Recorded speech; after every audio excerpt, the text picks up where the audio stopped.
धनगर लोगों को आरक्षण मिलना चाहिए। तो कुछ आदिवासी लोगों को ऐसा लगा, अरे वामन मेश्राम ने जाकर धनगर लोगों को आरक्षण का समर्थन किया, तो मेरे पास मैसेज आया कि मेश्राम साहब को धनगरों के आरक्षण का समर्थन नहीं करना चाहिए। धनगरज नहीं, ओबीसी के तमाम जाति के लोगों को आरक्षण मिलना चाहिए। इसका मैं पहले भी समर्थक था, आज भी हूं, भविष्य में भी रहूंगा। मगर मेरे इस भूमिका में कि किसी शेड्यूल कास्ट के रिजर्वेशन पर किसी व्यक्ति को अतिक्रमण करने का अधिकार नहीं है, मेरा स्टैंड है। आदिवासियों के रिजर्वेशन पर किसी दूसरी जाति के लोगों को अतिक्रमण करने का अधिकार नहीं है, ये मेरा पहले से स्टैंड है। किसी शेड्यूल ट्राइब के रिजर्वेशन के अधिकारों पर किसी दूसरे आदमी को अतिक्रमण करने के अधिकार के हम समर्थक नहीं है। आदिवासियों के लिए जब भारत बंद करने का समय आया तो हमने सारे देश भर में आदिवासियों का समर्थन किया। मुझे समझ में नहीं आता है, मैं गधा आदमी हूं, ऐसा जो लोग समझते हैं वो ना समझ लोग हैं। मैं गधा नहीं हूं, मुझे अपने लोगों के हक और अधिकारों की समझ है, मुझे क्या करना चाहिए। मैं 50 साल से सार्वजनिक जीवन में हूँ और पूरी ताकत से अपने हक और अधिकारों के समर्थन में हूँ। आगे भी कोई शेड्यूल कास्ट और शेड्यूल ट्राइब के अधिकारों पर अतिक्रमण करने का काम करेगा, उसके पूरी ताकत से हम उसका विरोध करेंगे। मगर धनगर को आरक्षण मिलना चाहिए, उनके आरक्षण का मैं समर्थन करता हूं, पहले भी करता था, अभी भी करता रहूंगा। मगर धनगरों को आदिवासियों के अधिकारों पर अतिक्रमण करने के अधिकार का मैं समर्थन नहीं करता हूं। ये मेरा पहले से स्टैंड है, पहले से है, आज नहीं पहले से है। और इसलिए मैं इसके समर्थन में पहले से हूं। मगर 52% ओबीसी में धनगर है। एक बार मुझे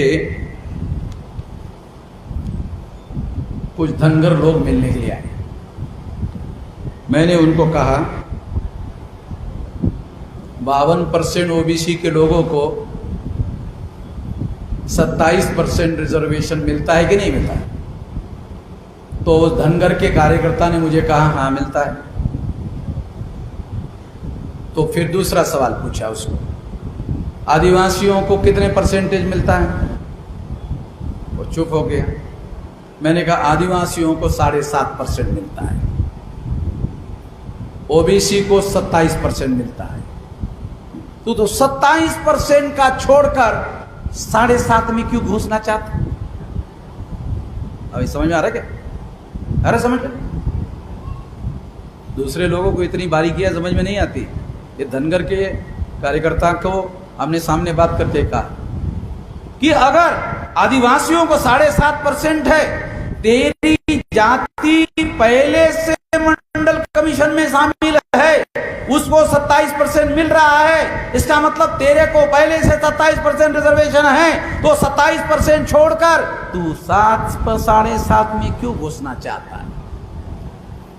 अरे समझ में? उसने सोचा साले, तो मैंने सोचा ही नहीं। तो बगैर साले बिंडूक का है क्या? दिमाग से काम लेना चाहिए ना, दिमाग से काम लेकर काम करना चाहिए। तो उसने कहा ये जो 27% है ओबीसी का, उसमें पॉलिटिकल रिजर्वेशन नहीं, 7.5% आदिवासियों को पॉलिटिकल रिजर्वेशन है। ए पॉलिटिकल रिजर्वेशन की वजह से हम 27 का छोड़कर 7.5 में आना चाहते हैं। मैंने कहा नालायक।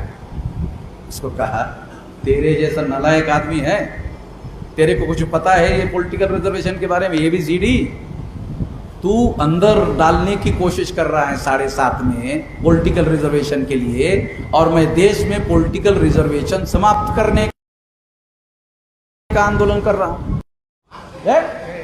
अरे मैंने उनका दिमाग साफ होगा इसलिए बोल रहा हूं कि उनको अकल आ जाएगी। कांग्रेस के कहने पर, बीजेपी के कहने पर हमारे लोग बददिमागी का काम करते रहते हैं। अरे जानकारी तो ले ले।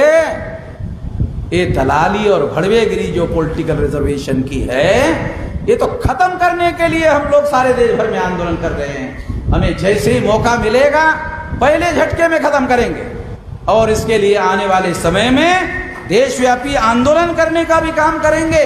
मैं आपको बताना चाहता हूं, आदिवासियों के भी लगभग 47 या 49 एमपी चुनकर जाते हैं। अरे बता, आदिवासियों के 47 या 49 एमपी चुनकर जाते हैं। वो भी दलाली और भड़वेगिरी करते हैं। 75 साल से कर रहे हैं, शेड्यूल कास्ट के भी कर रहे हैं। तो जो 47 एमपी चुनकर जाते हैं आदिवासियों के, तो आदिवासियों की लड़ाई संसद में क्यों नहीं लड़ते? अगर नहीं लड़ते हैं तो उसकी वजह है जॉइंट इलेक्टोरेट, संयुक्त चुनाव क्षेत्र। ये संयुक्त चुनाव क्षेत्र गांधी जी ने हमारे ऊपर थोपे हैं। तो गांधी जी का, मरे हुए गांधी जी का पुतला जलाना चाहिए आदिवासियों को। कौन सा गांधी? मरा हुआ आदमी हमारे जीवन और जिंदगी में दखलंदाजी कर रहा है। वो शरीर से मर गया है, विचार से साला अभी भी जिंदा है। उस गांधी को जलाने की जरूरत है, उसका पुतला जलाने की जरूरत है। तुमको माचिस की तिल्ली चाहिए तो मैं मुफ्त में दे दूंगा, जलाना शुरू करो। लोग पूछेंगे क्यों जला रहे हो? गांधी तो मर गया। अरे वो मर गया, मगर ये दलाल भड़वों की व्यवस्था छोड़ के गया। वो दलाल भड़वे मेरी पीछा कर रहा है।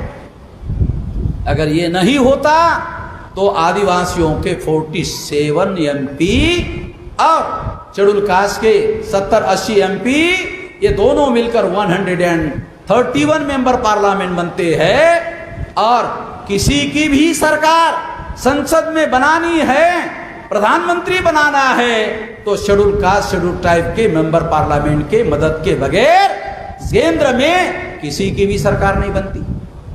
तो ऐसे इससे क्या फायदा होता? सेपरेट इलेक्टोरेट से क्या फायदा होता? पहले ही संसद में कुछ नहीं तो 2.5 साल हमारा प्रधानमंत्री होता, 2.5 साल ब्राह्मणों का होता, हमें कोई एतराज नहीं होता। तो पहले ही संसद में बाबा साहब आम्बेडकर 2.5 साल प्रधानमंत्री हो गए होते। तो तुम लोगों के हक और अधिकार बाबा साहब आम्बेडकर संविधान में तो लिखने में कामयाब हो गए, अमल करने की जिम्मेदारी ब्राह्मणों की। ब्राह्मण करने वाला है अमल, अबे तो उसके पिछवाड़े पे लात मारना पड़ेगा। लात मारने की ताकत हमारे अंदर होनी चाहिए। ये लात मारने की ताकत वाला एमएलए एमपी चुनकर जाना चाहिए।